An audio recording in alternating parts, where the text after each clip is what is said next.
नमो अरिहंताणं नमो सिद्धाणं नमो आयर्याणं नमो उवज्जायाणं नमो लोये सव्वसाहुणम। भी जो 24 स्थान है वो भी अपन प्राकृत भाषा में बोलते हैं। एक एक ध्यान से सुनेंगे तो समझ में आता जाएगा और याद भी होता जाएगा।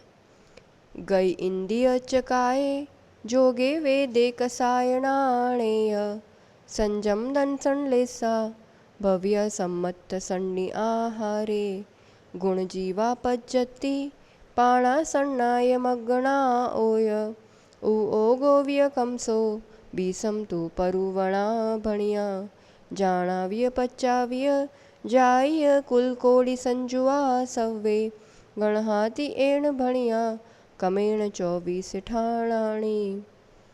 पंच परमेष्ठी भगवान की, 24 तीर्थंकर भगवान की, तपस्वी सम्राट आचार्य सन्मति सागर जी महाराज की, आचार्य भगवान सुनील सागर जी महाराज की।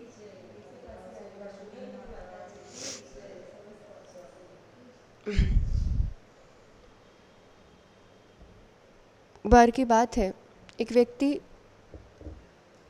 चेक पोस्ट पर ड्यूटी देता था। जो स्टेट की बाउंड्री होती है ना, इधर से उधर जाने वाले जो लोग होते हैं उनकी चेकिंग करना फिर जाने देना। एक मज़दूर रोज़ साइकिल लेके उधर से उधर जाता था मज़दूरी करने के लिए। कभी रेत का बोरा, कभी मिट्टी का बोरा, ऐसा साइकिल पे लेके जाता था। वो चेक पोस्ट वाला जो ऑफिसर था रोज़ देखता, एक दो बार चेक कर लेता कि ठीक है, मिट्टी रेती तो है, मज़दूरी तो है, क्या और लेके जाएगा, ऐसे करके उसको जाने देता था। रोज़ का ये क्रम बन गया। फिर उस ऑफिसर की भी रिटायरमेंट हो गया और वो अपने गांव जा रहा था, क्योंकि वहीं रहता था, वहीं सब। अब वो अपने गांव की ओर जा रहा था तो उधर से थोड़ी दूर आगे निकला तो वहाँ एक साइकिल की बड़ी दुकान दिखाई दी। उसने सोचा घर जा रहा हूँ तो पोते के लिए साइकिल लेके जाऊँ, तो दुकान के अंदर गया। दुकान के अंदर जाके देखा तो वो मज़दूर जो रोज़ इधर से उधर जाता था वो व्यक्ति बैठा था। पहले तो देखा कि लगा होगा कुछ काम से आया होगा, फिर तो सब पता चला तो वो तो खुद उस साइकिल की दुकान का मालिक था। अब तो उससे रहा नहीं गया, फिर सब पूरी जांच पड़ताल की, पता चला तो वो जो रोज़ साइकिल पे बोरी लेके जाता था वो बोरी का बहाना था और रोज़ नई साइकिल तस्करी करके इस पार से उस पार ले जाता था। ऑफिसर ने माथा पटक लिया कि जो मूल चीज़ देखनी थी उस पे तो मैंने गौर नहीं किया, और जो चीज़ वास्तव में देखने लायक थी उसको मैं पहचान नहीं पाया, और सिर्फ जो ढोने वाली चीज़ थी, जो लेके जाने वाली चीज़ थी, उसको ही मैं देखता रहा। जीवन में भी ऐसा होता है। जो सबसे महत्वपूर्ण, जो ये चेतना जो इस पूरे शरीर रूपी बोरे को ढो रहा है, शरीर तो दिख जाता है, उसको तो पूरी चेकिंग कर लेते, उसका तो पूरा ध्यान रख लेते हैं, पर जो उसको ढोने वाला है, जो वो साइकिल या वाहन या जो मालिक, उस पे ध्यान नहीं देते हैं, उस चेतना पे ध्यान नहीं देते। ये 24 स्थान के अंदर हम उस जीव की ही खोज कर रहे हैं, जीव की ही पहचान कर रहे हैं कि मैं कहाँ हूँ, क्या क्या मुझे प्राप्त हुआ है और मैं कैसे उसका सदुपयोग करूँ। 24 ठाना, ये 24 स्थान वैसे गोमड़सार जीव कांड का सार समझ लो, अलग से कोई आचार्य का ये बड़ा ग्रंथ नहीं है। गोमड़सार जीव कांड का एक सारभूत है, जो उसमें जो जो विषय आया है उस विषयों को यहाँ पे वैसे स्थान बना के अलग से उसका एक बेसिक और उसका एक स्टार्टिंग रूप समझ लो कर्णान योग में प्रवेश करने का। तो ये जो बोरा है जो हम ढो रहे हैं और इग्नोर हो रही है वो साइकिल, वो आत्मा, तो उस बोरे को ही आज समझना है हमें, और वो दोनों के संयोग से ही होता है। कितनी मार्गणाएं देख ली हमने अभी तक? मार्गणाएं कितनी होती है? 14। स्थान 24 है, उसमें से मार्गणा 14 है। उसमें से कितनी देख ली अपन ने? गति मार्गणा, इंद्रिय मार्गणा, काय मार्गणा, और आज योग मार्गणा प्रारंभ किया था हमने। योग किसे कहते हैं? मन वचन काय से आत्म प्रदेशों में परिस्पंदन होता है, मतलब इसमें दो का योग है। योग अपन शब्द भी प्राय करके आने जोड़े मारो योग बैठो छे, आने योग का अपन कहीं ना कहीं दो का संबंध होता है, तभी हम योग शब्द उपयोग करते हैं, है ना। योग यहाँ पे मन वचन काय या पुद्गल परमाणु या जो वर्गणाएं हैं उनका और आत्म प्रदेशों का, इन दोनों का हलन, इन दोनों के संयोग से, इन दोनों के होने से, इन सब की प्रतिक्रियाओं से आत्म प्रदेश में जो हलन चलन, यानी दो चीज़ें हैं ना, सिर्फ आत्मा भी नहीं है, शुद्ध आत्मा होगी वहाँ योग नहीं होते हैं, और जहाँ योग के साथ आत्मा जुड़ी हुई है तो इन दोनों के, इसकी क्रिया से इसमें हलन चलन होता है, फिर इसके कारण इसमें हलन चलन होता है, दोनों परस्पर चलता रहता है। तो ये योग मूल रूप से 3 प्रकार के, मन योग, वचन योग, काय योग। मन का काम क्या है? मन क्या करता है? विचार करता है। मन विचार करता है कि आत्मा विचार करती है? हाँ, विचार कौन करता है, मन की आत्मा? दोनों मिलके होता है। इच्छा, भावना, परिणाम सब जीव के होते हैं, माध्यम बनते हैं। मन माध्यम बनता है, आंखें माध्यम बनती है देखने के लिए, कान माध्यम बनते हैं सुनने के लिए, मन माध्यम बनता है निर्णय लेना, सोचना, अच्छा बुरा तफावत करना। मन का काम है, जैसे शिक्षा शब्द आता है ना, आलाप, शिक्षा, और उन चीज़ों को जो ग्रहण, संज्ञा, उनको जो ग्रहण करे वो मन का कार्य है।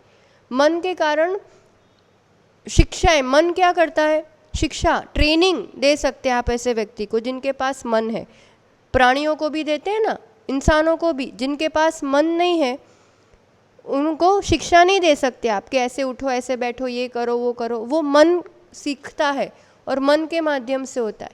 संज्ञाएं, आलाप ग्रहण करना, मतलब आप नाम से पुकारोगे तो उसे समझ पड़ती है कि मुझे पुकार रहे हो। जैसे आप नाम, उनको याद रहता है कि ये मुझे, मेरे लिए कहा जा रहा है।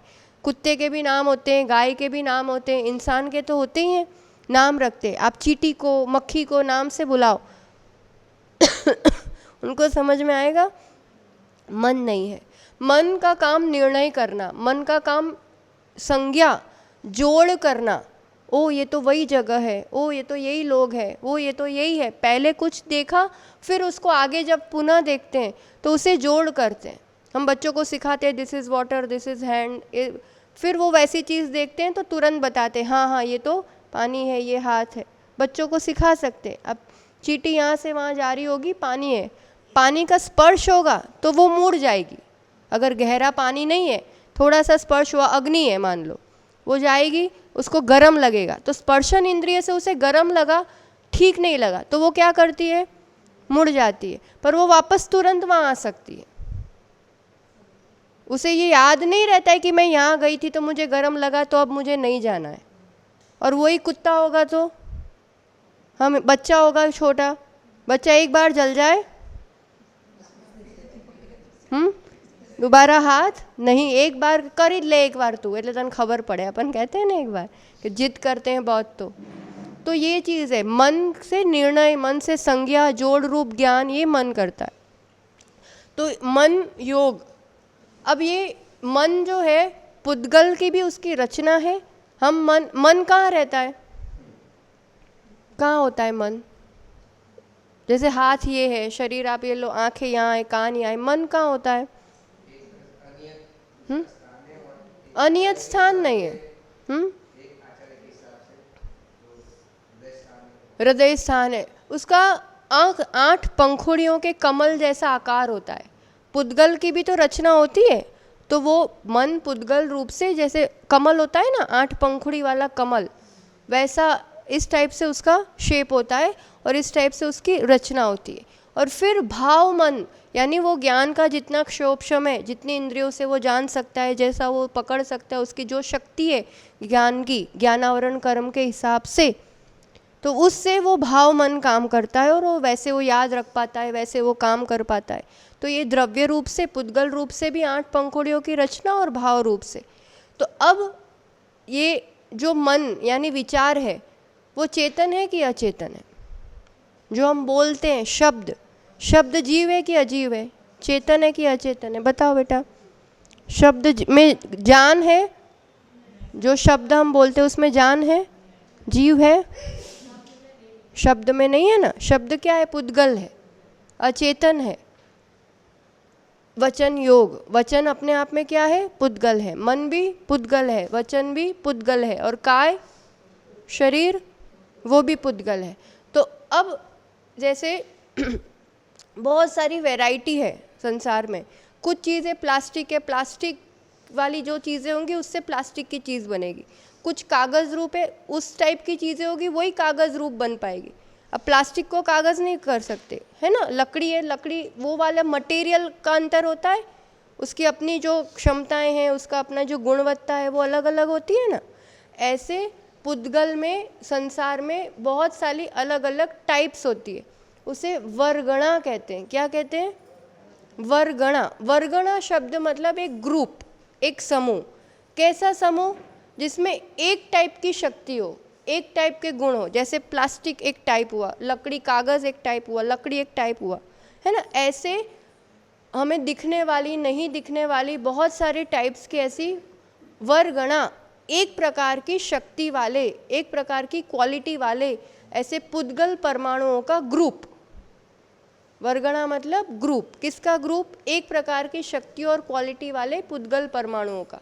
तो उसमें जो पुद्गल है, जो हम चाहें कि मुझे बोलना है और वो शब्द रूप निकले, तो वो भाषा वर्गणा क्या होती है? दुनिया में ऐसी पुद्गल की भाषा वर्गणाएं जो शब्द रूप बनेगी। सभी चीज़ शब्द नहीं बन सकती है। हम कर्म बांधते हैं तो कोई भी पुद्गल कर्म नहीं बनता है। कर्माण वर्गणा, कुछ ऐसी टाइप की पुद्गल परमाणु होते हैं जो कर्म रूप बनेंगे, आत्मा के साथ बंध जाएंगे। ऐसे शरीर किसी भी चीज़ से नहीं बन सकता। ये भी नौकर्म वर्गणा। नौकर्म यानी जो शरीर, तो औदारिक शरीर के रूप भी ऐसे मटेरियल दुनिया में उपलब्ध है। वही सीमेंट अलग होता है, ईंट का मटेरियल अलग होता है, कप ऐसा होता है ना, अलग अलग, वो सब जुड़ के फिर कंस्ट्रक्शन होता है, बिल्डिंग बनता है। ऐसे शरीर के परमाणु उस योग्य भी वर्गणाएं संसार में है। तो सब तरह का टाइप्स है। तो इसमें जो भाषा रूप है, शब्द बनता है, जो मन विचार बन सकता है, ऐसी मनोवर्गणा होती है। जो शरीर बन सकता है, ऐसे नौकर्म वर्गणा होती है। तो उसकी अपनी उस रूप कन्वर्ट होने की शक्ति और आत्मा में उसको आकर्षित करने की शक्ति, ये दोनों एक साथ मिलते हैं तब योग होता है। मैं बोलना चाह रही हूँ तो भाषा वर्गणाएं शब्द रूप बनी, और वो भी बनी, आत्मा की इच्छा शक्ति जुड़ी, दोनों चीज़ हुए, तब वचन योग हुआ। आत्मा शरीर को ग्रहण करना चाहता है, जन्म लेके वो अपना शरीर चाहता है, तो वो औदारिक शरीर या जो भी शरीर है उस योग्य खींचता है उस माल को, उस पुद्गल परमाणु को, और उसके कारण, उस कनेक्शन के कारण फिर उसका आना और आत्म प्रदेशों में वाइब्रेशन होना। कल बताया था ना, कोई कॉल आएगा तो मोबाइल में वाइब्रेशन होगा ना, ऐसे पड़े पड़े तो होगा नहीं। ऐसे ही ये कर्म परमाणु आएंगे, नौकर्म परमाणु आएंगे तो आत्म प्रदेशों में वाइब्रेशन होगा। इन दो के कनेक्शन से, दोनों के योग से योग होते हैं। वचन योग और मनोयोग कल हमने देखे थे। उसके दो टाइप्स कौन कौन से हैं? 4 टाइप्स है ना मनोयोग और वचन योग। कल वाला कोई भी नहीं है ना। सत्य, असत्य, उभय, अनुभय। सत्य वचन योग, असत्य वचन योग, उभय। उभय मतलब सत्य भी है, असत्य भी है, दोनों चीज़। अनुभय, न असत्य है न सत्य है, ऑपोजिट उसका हो गया। उदाहरण एक एक बताओ। सत्य वचन योग का बताओ। मन में विचार होता है, वचन में वो बोला जाता है, बाकी टाइप्स एक ही है। आप बताओ सत्य वचन योग का कोई एक उदाहरण। किसे हम सत्य कहेंगे, सत्य वचन योग कहेंगे?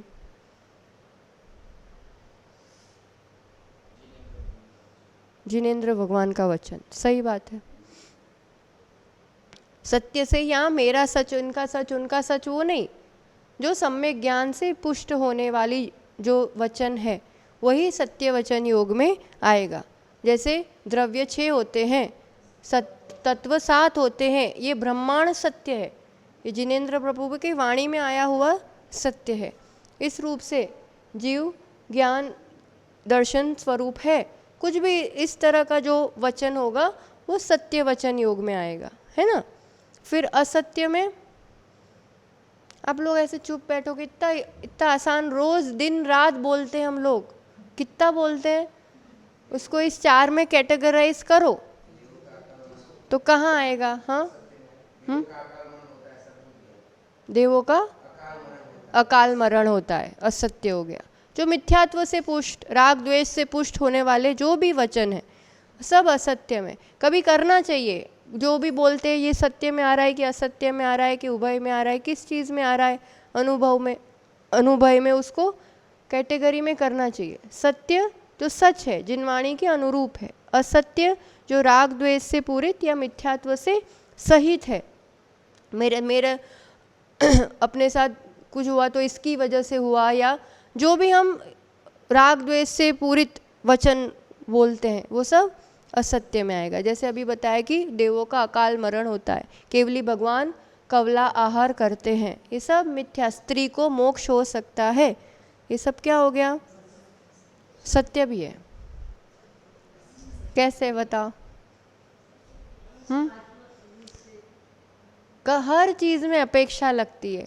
द्रव्य स्त्री मोक्ष नहीं हो सकता है, भाव स्त्री वेद हो और पुरुष वेद द्रव्य से हो सकता है कि नहीं हो। इसलिए हर चीज में अपेक्षाएं लगाना सीखो, तो वो उभय वचन योग में, जहाँ अपेक्षा से, सापेक्ष से, कहीं किसी अपेक्षा से सत्य भी है, किसी अपेक्षा से असत्य भी है। या तो समझाने के लिए, उदाहरण के लिए कभी कोई चीज़ बताई जाती है। अब कोई बच्चा पूछे ये क्या है ना, तो बड़े बताएंगे पीछे पीछे। कहाँ पीछे, तो ऐसे झाड़ू लगा रहे हैं।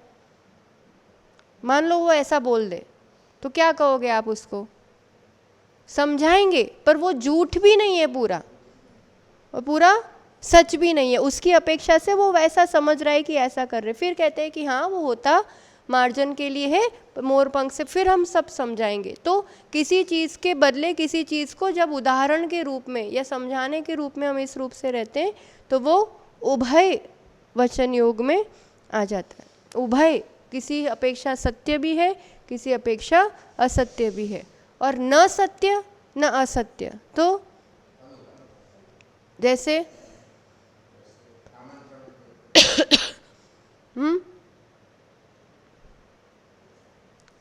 अनुभय में क्या आता है।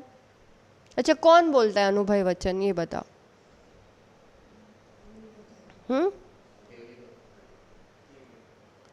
केवली भगवान की तो है वो, ये क्या अपेक्षा लगेगी उसमें, क्यों कहते हैं उनको अनुभय।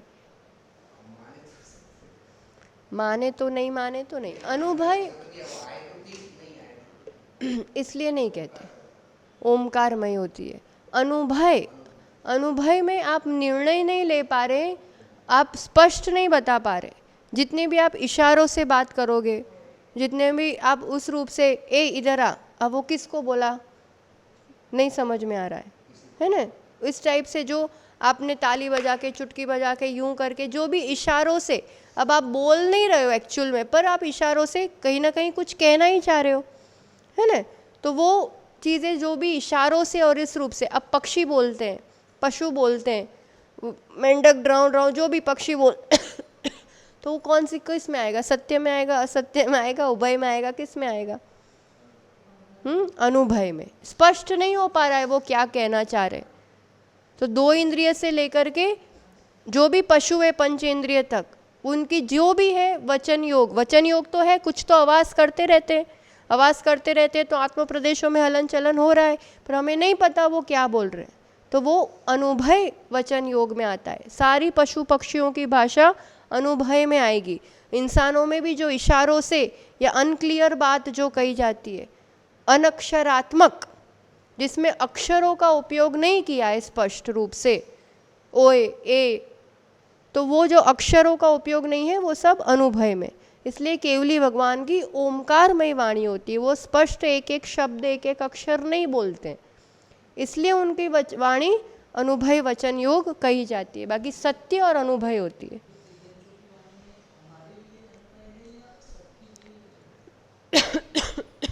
प्रश्न सही है, पर उसमें अक्षरात्मक कुछ भी नहीं है ना।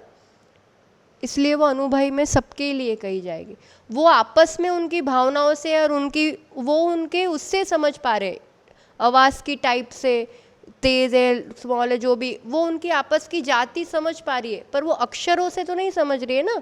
अक्षरात्मक जहाँ भी नहीं है वो अनुभव में आता है। तो वो उनकी खुद की वो फीलिंग्स या खुद की अपनी टेक्निक है जिससे वो जान पा रहे। पर अगर वो कैटेगरी में आएगा तो वो अनुभव वचन योग में ही आएगा, है ना। तो इतना विषय कल लिया था पूरा, आज थोड़ा रिपीट हो गया कि सत्य असत्य उभय अनुभय। सत्य में जिनवाणी के अनुरूप, सम्यक ज्ञान के अनुरूप, असत्य में मिथ्यात्व के पूषित जो चीज़ें हैं, उभय में सत्य भी असत्य भी। जैसे ये कमंडल रखा है, कोई कह दे इसमें क्या चीज़ है, पानी, ये बहुत फेमस उदाहरण है इस चीज़ का। बच्चा पूछे क्या है, आप कहोगे कमंडल।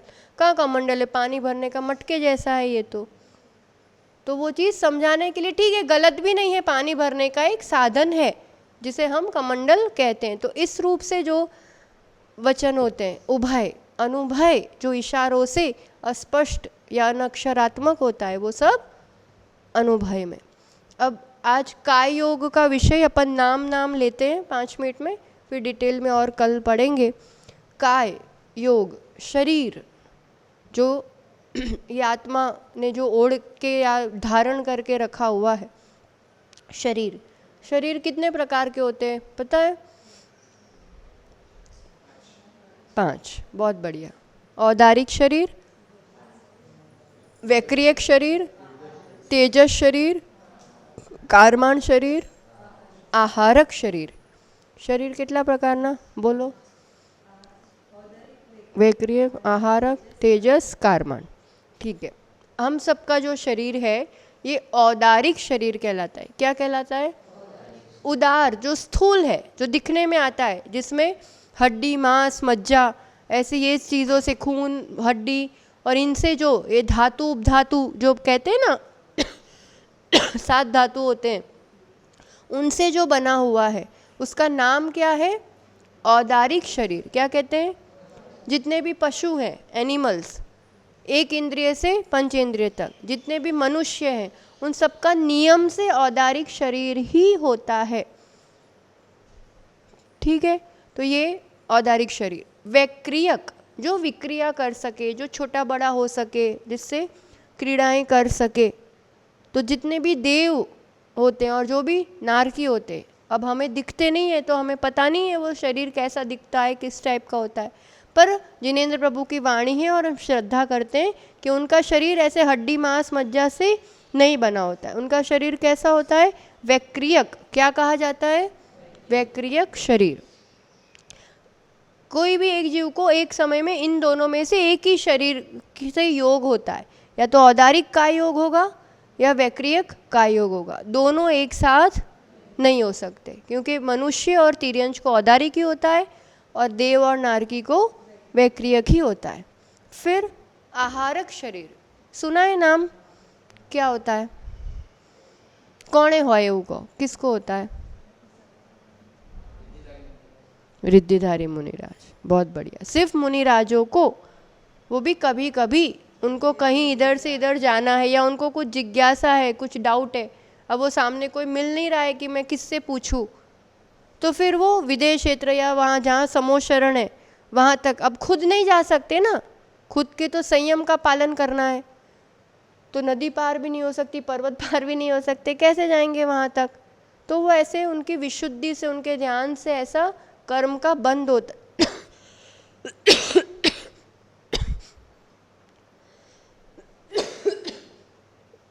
फिर जब वो आहारक शरीर का उदय होता है तो ऐसे एक हाथ सफ़ेद रंग का सिर से निकलने वाला ऐसा एक सूक्ष्म होता है, हमें दिखता नहीं है।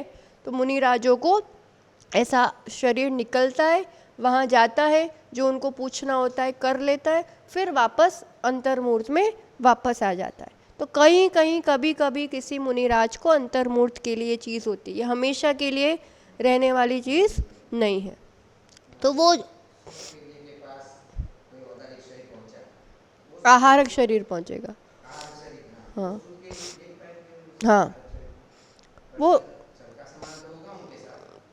तीर्थंकर केवली तो देख ही पाएंगे। तीर्थंकर के यहाँ जाएंगे समूह शरण में तो उनको तो पता चलता ही चलता है, उनको तो चलता है, उनको सब चीज़ दिखती है ना, छह द्रव्य और सभी पर्याय दिखती है, सूक्ष्म भी दिखता है। तो श्रुत केवली का नहीं कह सकते अपन कि उनको अब उनका उतना सूक्ष्म मन पर्य ज्ञान, अवधि ज्ञान वगैरह है कि नहीं है। तो वो पुद्गल की रचना, आहारक शरीर भी है तो पुद्गल, और अवधि ज्ञान पुद्गल को पहचानता है, पर वो अवधि ज्ञानी है भी कि नहीं, और अवधि ज्ञानी है तो कितना क्षोभशम वाला अवधि ज्ञान है, तो वो अपन एकदम पक्का नहीं कह सकते कि वो देख पाएंगे कि नहीं देख पाएंगे। पर वो कोई पूछने वाला है तो फिर कुछ तो कनेक्शन होता ही होगा। श्रुत केवली के पास भी जा रहे हैं तो वो पूछ रहा है, ये जवाब दे रहे हैं, तो प्राय करके इन चीज़ों, इन कारणों से ये कुछ देर का होने वाला काय योग है। और फिर कर्माण शरीर मतलब कर्मों का समूह, कर्मों का शरीर। कर्म कितने होते हैं? 8। ज्ञानावरण, दर्शनावरण, वेदनीय, मोहनीय, आयु, नाम, गोत्र, अंतराय। 8 कर्म इस आत्मा से बंधे हुए। तो वो 8 कर्मों का जो समूह है, वो जो शरीर है, आत्मा का हिस्सा तो नहीं है, आत्मा से बंधे हैं पर चेतना अलग है, और कर्म पुद्गल है, कर्मों में जान नहीं है, कर्मों में ज्ञान नहीं है। तो उसका जो वो परमाणुओं का जो समूह है, वो जो पूरा शरीर है, शरीर मतलब पुद्गल परमाणुओं का समूह। औदारिक टाइप के जो परमाणु है उसका समूह बनता है तो औदारिक शरीर, जो वैक्रियक टाइप का समूह है तो वो कर्मों का समूह है तो कर्माण शरीर। कर्माण शरीर किन के पास होता है, किसको होता है? जैसे औदारिक तो मनुष्यों को, उनको होता है, वैक्रियक देवों को होता है। कर्माण शरीर किसको होता है, किसके पास होता है? अपने लॉजिक से विचार करो, कौन किसके पास हो सकता है? अपने पास है, अपने पास है कि नहीं है? मना बोल रहे हैं, कर्म नहीं है। सभी संसारी जीव सिद्ध भगवान के अलावा कर्मों से मुक्त तो सिर्फ सिद्ध है। जिन जिन के भी पास कर्म लगे हुए हैं उन सभी के पास कर्माण शरीर है। अभी तक के इतिहास में एक समय भी वैसा नहीं रहा है जब हमारे पास कर्माण शरीर न हो। कर्माण शरीर अलग अगर न हो तो आप सिद्ध बन गए, और एक बार सिद्ध बन गए फिर संसार में वापस कर्माण शरीर नहीं होता है। तो कर्माण शरीर है कि नहीं है? जितने भी जीव है संसार में, जितने भी हमें दिखे या ना दिखे, जो कहीं भी रहते हो लोक में, सिद्ध भगवान के अलावा सभी जीवों के कर्माण शरीर होता ही होता है। और जब सिद्ध बनते हैं तभी छूटता है, और एक बार छूटने के बाद वापस कभी भी नहीं मिलता है। और तेजस शरीर भी कर्माण शरीर के साथ साथ रहता है, जो शरीर को, आत्मा को कांति, तेज प्रदान करता है। जब मरण हो जाता है शरीर ठंडा पड़ जाता है, कहते हैं ना, ठंडा पड़ जाता है। क्या चला गया तो ठंडा है, शू कर्યું એવું तो ठंडा पड़ी गયું। तो जीव, तो आत्मा गरम होय, एनो मतलब आत्मा गरम होय। आत्मा में तो कुछ भी गरम ठंडा ऐसा कुछ नहीं होता है, आत्मा में तो वो गुण नहीं है ना। तो तेजस शरीर भी उसके साथ, कर्माण शरीर के साथ, आत्मा के साथ चला जाता है। तो वो जो तेज प्रदान करता था, जो गर्माहट प्रदान होती थी, वो तेजस शरीर का काम है। अब इन शरीरों के माध्यम से कैसे योग होते हैं और उसका थोड़ा विस्तार कल और देखेंगे। एक बार रिपीट कर दो 5 शरीर के नाम: औदारिक शरीर, वैक्रियक शरीर, आहारक शरीर, कर्माण शरीर, तेजस शरीर।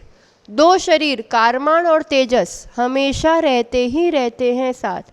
ये छूट जाए तो दोबारा औदारिक मिले कि वैक्रियक मिले, वो जिस गति में जाओगे वैसे, पर कर्माण और तेजस से अभी तक छुटकारा नहीं मिला है, और जब सिद्ध बनते हैं तभी उससे छुटकारा मिलता है। इसलिए कोई 2 शरीर तो इस आत्मा के साथ बने ही रहते हैं, और तीसरा उसे गति अनुरूप मिलता है। तो जहाँ फिर आयु के साथ 3 शरीर के साथ वो होता है, और इस शरीर के माध्यम से भी योग आत्म प्रदेशों में परिस्पंदन होता है। वो विषय आगे देखेंगे। आज कुछ पूछना है? थोड़ा थोड़ा समझ में आया विषय? हम्म हम्म तो वो काय योग में नहीं आएगा, वो योग में नहीं आएगा। वो शरीर सहित भले है विक्रिया कर रहे, चक्रवर्ती अलग रूप बना रहे और वृद्धिधारी मुनिराज भी विक्रिया कर रहे हैं, पर जब योग की बात आएगी तो विक्रिय काय योग नहीं कहलाएगा, वो औदारिक काय योग के अंतर्गत ही आएगा। आत्मा के साथ कनेक्शन उसका ही रहेगा। तो इस रूप से और भी कुछ जिज्ञासाएं हो तो चिंतन करना थोड़ा सा इस विषय पर। और इस शरीर को ढोए जा रहे हैं हम और इस मूल आत्म तत्व को विस्मृत कर रहे हैं, तो उसमें ये सब जानने के पीछे भी कि ये सब एक दिन छूटना है, छोड़ना ही है और हमें इस आत्मा का कल्याण करना है, उस शुद्ध स्वरूप को, शरीर रहित अवस्था को प्राप्त करना है। तो ऐसा लक्ष्य बना के ऐसा चिंतन करना, इसी मंगल भावना के साथ। जय बोलो आचार्य रोगन सुनील सागर जी गुरुदेव की।